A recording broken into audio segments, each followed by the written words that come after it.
ഹരേ കൃഷ്ണ. സർവം ശ്രീ രാധാകൃഷ്ണാർപ്പണമസ്തു.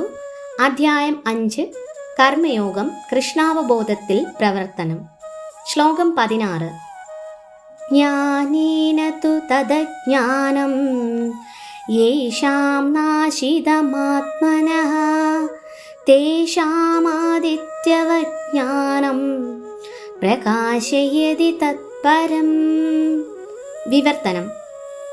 അജ്ഞാനത്തെ നശിപ്പിക്കുന്ന ജ്ഞാനം കൊണ്ട് ഒരാൾ പ്രകാശിതനാവുമ്പോൾ പകൽ സമയത്ത് സൂര്യൻ എല്ലാം പ്രകാശിപ്പിക്കുന്നത് പോലെ അയാളുടെ ജ്ഞാനം എല്ലാം വെളിപ്പെടുത്തുകയും ചെയ്യുന്നു. ഭാവാർത്ഥം: കൃഷ്ണനെ മറന്നവർ തീർച്ചയായും പരിഭ്രാന്തരാവുക തന്നെ ചെയ്യും. കൃഷ്ണാവബോധമുള്ളവർക്ക് പരിഭ്രാന്തിയേയില്ല. ഭഗവത്ഗീതയിൽ ഇപ്രകാരം പ്രതിപാദിക്കുന്നു: സർവം ജ്ഞാനപ്ലവേന ജ്ഞാനാഗ്നി സർവകർമാണി നഹി ജ്ഞാനേന സദൃശം. സർവമാനിതമാണ് ജ്ഞാനം. ആ ജ്ഞാനം എന്താണ്?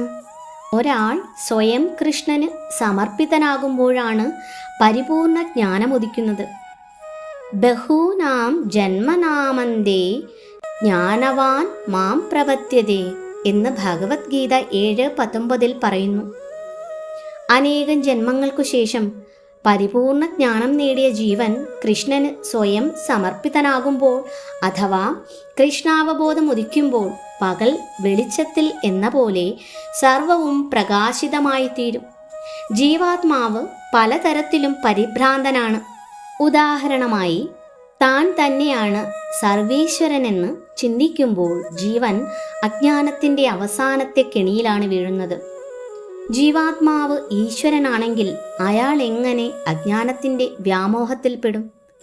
ഈശ്വരൻ അജ്ഞാനവ്യാമുക്തനാവുകയോ? എങ്കിൽ അജ്ഞാനം അഥവാ ചെകുത്താൻ ഈശ്വരനേക്കാൾ ഉത്കൃഷ്ടനാണെന്ന് വരും. പരിപൂർണമായും കൃഷ്ണാവബോധം കൈവന്ന ഒരാളിൽ നിന്നേ യഥാർത്ഥ ജ്ഞാനം ലഭ്യമാവൂ. അങ്ങനെയുള്ള വിശ്വാസ്യനായ ഒരു ആധ്യാത്മിക ആചാര്യനെ അന്വേഷിച്ചു കണ്ടെത്തി അദ്ദേഹത്തിൽ നിന്ന് കൃഷ്ണാവബോധം എന്തെന്ന് പഠിച്ചറിയണം. സൂര്യന് ഇരുട്ടിനെ എന്ന പോലെ അജ്ഞാനത്തെ നിശ്ചയമായും ദൂരീകരിക്കാൻ കൃഷ്ണാവബോധത്തിനേ കഴിയൂ.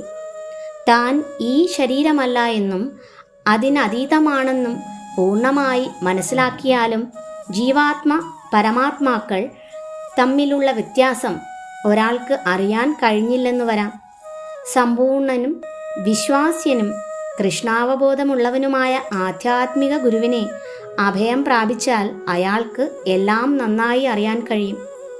ഈശ്വരൻ്റെ ഒരു പ്രതിനിധിയെ കണ്ടുമുട്ടുമ്പോൾ മാത്രമേ ഒരാൾക്ക് ഈശ്വരനെയും ഈശ്വരനുമായുള്ള തൻ്റെ ബന്ധത്തെയും കുറിച്ച് അറിയാൻ കഴിയുന്നുള്ളൂ.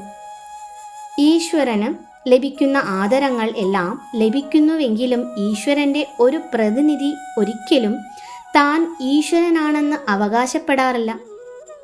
എന്തുകൊണ്ടെന്നാൽ അദ്ദേഹത്തിന് ഈശ്വരനെക്കുറിച്ചറിയാം. ഈശ്വരനും ജീവാത്മാവും തമ്മിലുള്ള വ്യത്യാസമെന്തെന്ന് ഗ്രഹിക്കേണ്ടത് ആവശ്യമാണ്. ഓരോ ജീവനും ഓരോ വ്യക്തിയാണ്. ഭഗവാനും വ്യക്തിയാണ്. അവരെല്ലാം പണ്ടും വ്യക്തികളായിരുന്നു, ഇപ്പോൾ വ്യക്തികളാണ്. മേലിൽ മുക്തിക്ക് ശേഷവും അങ്ങനെ തുടരുകയും ചെയ്യുമെന്ന് ഭഗവാൻ 2-ാം അധ്യായത്തിൽ പ്രസ്താവിക്കുന്നു. 2:12. രാത്രിയിലെ കൂരിരുട്ടിൽ എല്ലാ വസ്തുക്കളും ഒന്നായി കാണപ്പെടുന്നു. പകൽ സൂര്യനുദിക്കുമ്പോഴാണ് ഓരോന്നും യഥാർത്ഥ രൂപത്തിൽ കാണപ്പെടുന്നത്. തനിക്ക് ആധ്യാത്മിക ജീവിതത്തിൽ വ്യക്തിത്വമുണ്ടെന്ന് മനസ്സിലാക്കലാണ് യഥാർത്ഥ ജ്ഞാനം. ഹരേ കൃഷ്ണ. സർവം ശ്രീ രാധാകൃഷ്ണാർപ്പണമസ്തു.